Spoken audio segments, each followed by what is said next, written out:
In 2012, I went to see one of the greatest westerns of our time, Django Unchained, a true masterclass in action and tension. However, I couldn't help but feel a bad taste in my mouth, and it wasn't the overpriced popcorn and snacks. For the first time watching a Tarantino movie, I felt the pacing was a bit off. Up until Dr. King Schultz's death, the film's pacing starts to drop until its conclusion. This was something I hadn't seen from a Tarantino movie before. His sense of pace is typically flawless. And then in 2015 I saw The Hateful Eight. Anyway, before I get started, I'd like to clarify that I like parts of The Hateful Eight, but I think out of Tarantino's entire filmography, it is his weakest film, and it probably comes down to the pacing. The film is too long, and as much as I enjoyed listening to Tarantino's dialogue, I couldn't help but feel like certain scenes weren't needed, and the story probably could have been told in 90 minutes. So I started to panic. Was this really the beginning of the end for Quentin Tarantino? It couldn't be true. So in an attempt to find hope that one of the greatest filmmakers of all time wasn't about to go bad, I started to look into what could possibly make people who have made such great movies in their early days make such bad films towards the end.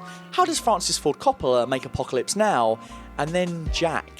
How does Tim Burton make Edward Scissorhands, and then Planet of the Apes? How does Ridley Scott make Alien, and then this? Hélas, c'est fini. Yes, I know, but it's my mother. I had to know. So like Rust Cole, I shut myself off from the outside world, built a room with nothing but clues and mysteries that I then began to sweat over for months on end, until I felt that I'd finally broken down why directors go bad later on in their careers into 3 key reasons. Reason number 1, being out of touch. In a recent interview featuring the lead singer of the Smashing Pumpkins, Billy Corgan, he touched upon this exact topic when the conversation turned to discussions of how creatives respond to an increased level of fame. Because you get so deoxygenated in the bubble that you start writing songs about being on tour. Yeah, like comedians will tell jokes about airline food. I thought about this quote and wondered whether this applied to directors, and then I realised, of course it does. Take, for example, Terrence Malick. Arguably one of the most acclaimed directors of all time. Malick has made masterpieces such as Badlands, Days of Heaven and The Thin Red Line, sure, but his recent output after 2011's Tree of Life has been questionable at best. Films like Night of Cups and Song to Song were slammed critically, with people such as Mark Kermode describing the former as First World Problems the movie, and the latter as Sick Form Essay the Video Project. Ouch. These are films about rich, beautiful people dancing around in beautiful locations talking about their problems, which is the reason I believe it doesn't resonate with most people. It's not relatable, and it comes across as being quite pretentious. In 2013, a similar thing occurred in the cooking world. Oscar-nominated actor Gwyneth Paltrow released a cooking book titled It's All Good, a book aimed at living a healthier lifestyle. Whilst it was unlikely to be conscious, Yahoo calculated that in order to follow Paltrow's advice, the reader would have to spend over $300 a day. For most people, this was untenable. Paltrow, for all her intentions, had lost touch with her audience. Like Paltrow, Malick's increasingly unrelatable films are a result of no longer living a lifestyle that their audiences can empathise with. They have been away from their audience's world for so long that they no longer understand it. Their fame has rendered them out of touch. Of course, this would be theoretically unavoidable if they had people around them to put them in check, but this often isn't the case, which brings me to my second reason. Too many yes men. This reason is a difficult one to avoid. It must be hard when you get to a certain point in your career where the world is telling you how great you are. When you've made successful movie time and time again, who are you to listen to studio execs telling you that you must shorten your movie or change a laundry list of ideas that you believe in? More recently, I think this problem is true of Tarantino in The Edit. Now, I'm not saying that Tarantino has too many yes men around him, but I did notice something interesting in his filmography. When I looked at all the films that Tarantino has made and I look at the last film of his in which the pacing was truly great, it brought me to Inglourious Basterds, one of his greatest efforts in my opinion, in which even Tarantino says, "I think this just might be my masterpiece." I then realised that this was the last film he worked on with the late Sally Menke. Sally Menke had edited all of Tarantino's films, ending with Inglourious Basterds upon her death.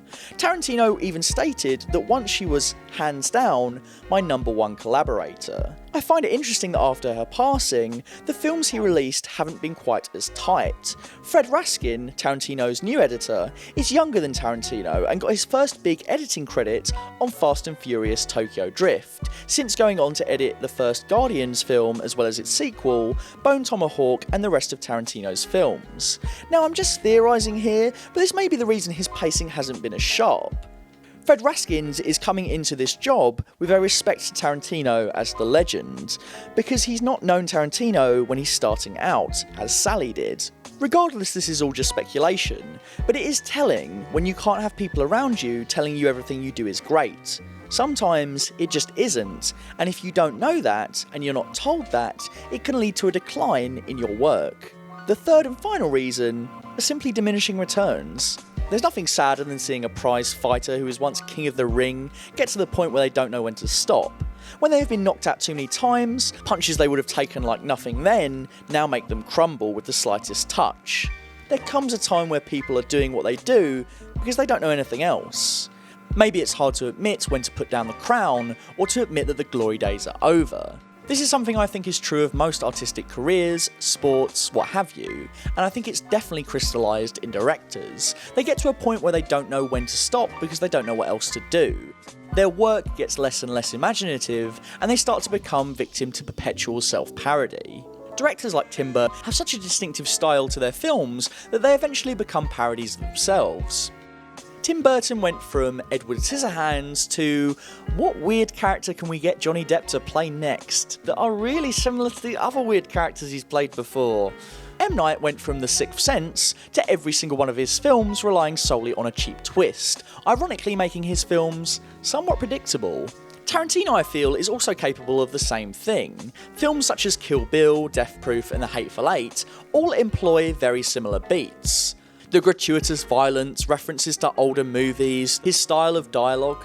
It's not to say Tarantino's later movies are bad, but they don't have quite the imagination, character depth, and subtlety of violence that a Reservoir Dogs, Jackie Brown, or Pulp Fiction had. I worry that Tarantino will start to go stale if he continues to create the same films that got him to the table. But hopefully this won't be the case. Tarantino has repeatedly stated that he doesn't want to direct more than 10 films, that he doesn't want to become a director that just directs for the sake of it. I don't want to be a director that just directs because he doesn't know anything else to do.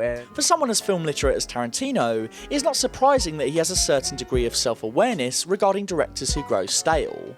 And I'd like for one of my favourite directors to finish his career with an almost perfect filmography. And with talks of him delivering a kick-ass Star Trek movie, and everything I've heard about his upcoming film Once Upon a Time in Hollywood, it sounds like he's taking the risks that could prevent him from the staleness that kills most great directors' careers in their twilight years.